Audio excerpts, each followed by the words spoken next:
Kasama ko sa pagbubukas sa umaga guys, yan si Athena. Mahirap talagang magkaroon ng obligasyon ganito. Kailangan maaga kang magbukas yan. Na-sit up ko na lahat guys.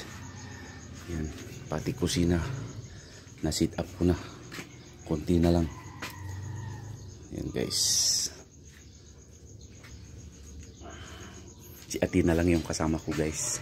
Yan si Athena ko. Athena ko, putput ko. Athena, putput ko. Putput Athena. Yan guys. Ngayon naman, ang bait ng Athena, aking Athena.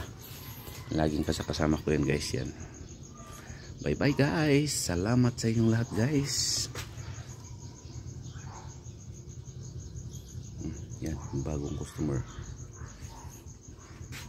Wait muna guys. Bye bye. Athena, Athena, Athena.